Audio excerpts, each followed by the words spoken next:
Good morning. This is a reading for those synchronistically drawn to this message today. And it's a very strong message. With this Ostera Tarot deck, which is very striking, we have two kings. And this is something that's been happening in the readings the past few days in a really remarkable way to watch, where the kings of different suits or the queens of different suits are coming out in the same readings and in the pages as well, like we had yesterday. And it's really fascinating because what it's showing is how all aspects of our experience are integrating together.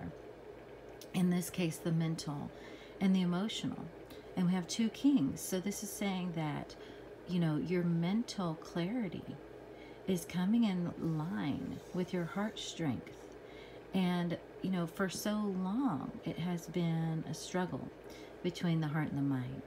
And this is showing the heart and the mind very equally matched. They even both have these stag antlers here, showing the masculine qualities. And then they also, there's femininity here. I don't see a lot of femininity here, but, but there's the balance coming in. Here there's strength, here there's illumination. You know, here there's, you are protected, you're divinely protected. Here there's depth, there's emotional abundance. Now, I am also seeing, you know, there's of course a darker energy. This looks a little Darth Vader-y. And there's an energy of, you know, thou shalt not pass. So with the mind coming into this strength, you know, yes, the heart and the mind are equally matched. Do be aware that your mind is very strong. Your heart is just as strong. That's just as important to be aware of. But no longer, you know, are we seeing that kind of, you know, arm wrestling energy. We're just seeing a very equally matched energy between the heart and the mind. So that's wonderful. So what's happening now is that, and I asked for clarifiers for all three of these next cards. This next card was the Hierophant. And this is talking about traditional values. This is talking about traditional structures in your life. And what's happening is that you have manifested as the magician in your co-creative power with the divine. You have manifested. See how it's very 360 in this card? It's just a very circular view.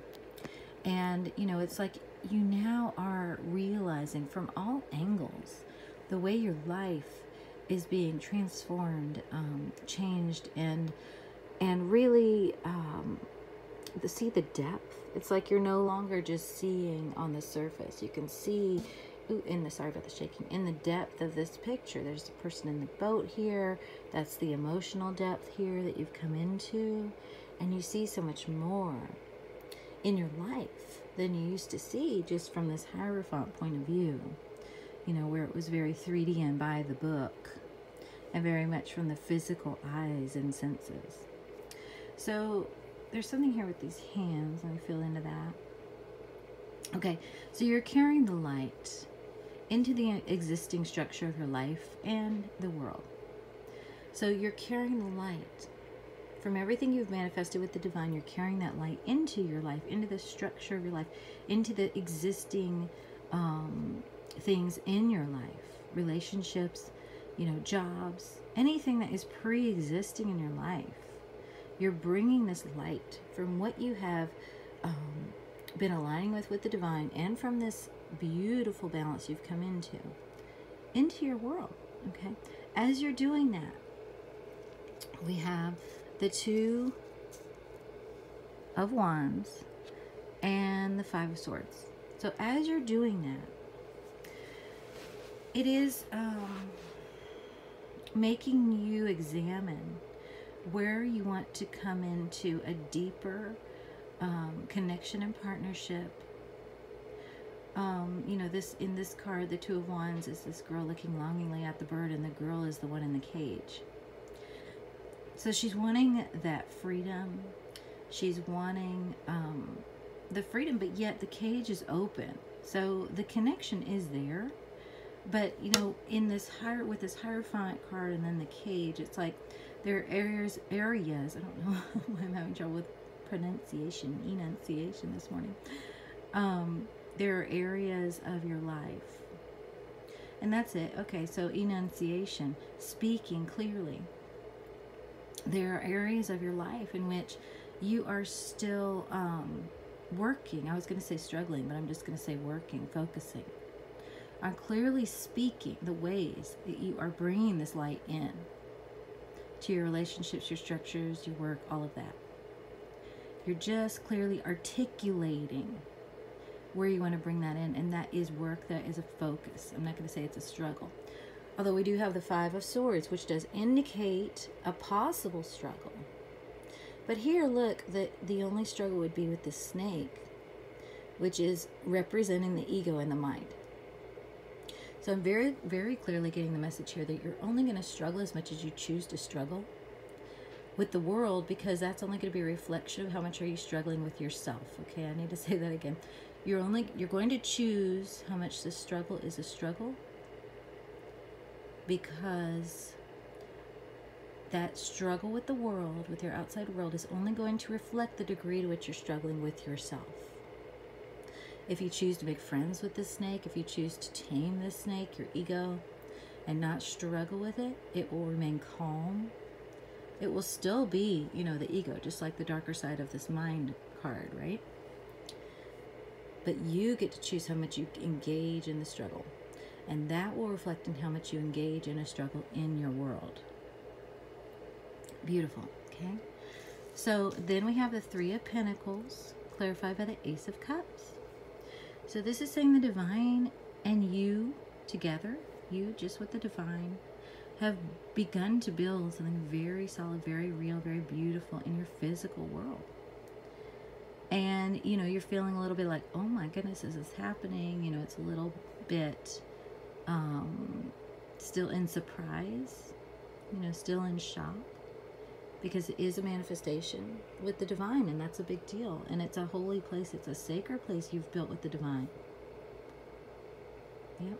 And you don't want the world to, taint that or destroy that, so you're a little bit timid. However, and they keep drawing me to this little frog on her shoulder, illuminated. It's interesting. He's holding like a little paper or a book. Interesting. So this is about sort of looking at the ways, again, the integration of this beautiful thing you're building, this foundation you're building with the divine, into your world. And it's clarified by the Ace of Cups, which is your cup runneth over. And in this card, it's so celebratory. And in this spread, I love this spread so much because there's such an integration of the mental and the heart. And it's the same here. Because the mice, with these people wearing the mice masks, the mice are representative of worries, anxieties. And look at them celebrating, reveling, even in the presence of those energies. This is a celebration. This is an integration. This is an integration and a being happy and joyful. Like a ribbon cutting with the divine of sorts. Being happy and joyful that this life has begun. That is a union with the divine. That is a union with your own heart and mind reflected in your world. That is making peace with this ego. That is connecting and speaking, communicating that in the ways that you want to.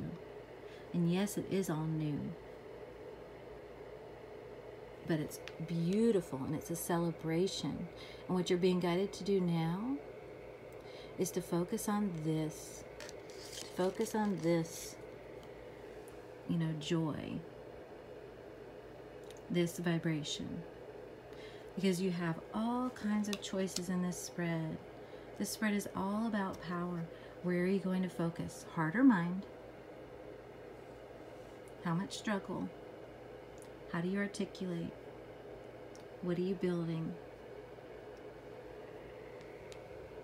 And it's really about focusing your energy on what feels good to you, on what feels divine to you, on what feels like your cup running over. that is my favorite spread in a long, long, long, long time. That was just magical, and it is magical because I was just guided to spontaneously do that. So I hope it resonates for you. I hope you'll let me know. It means so much to me when you do. You just can't possibly know how much it means, and I am grateful. So we'll connect again soon. Thank you. Bye.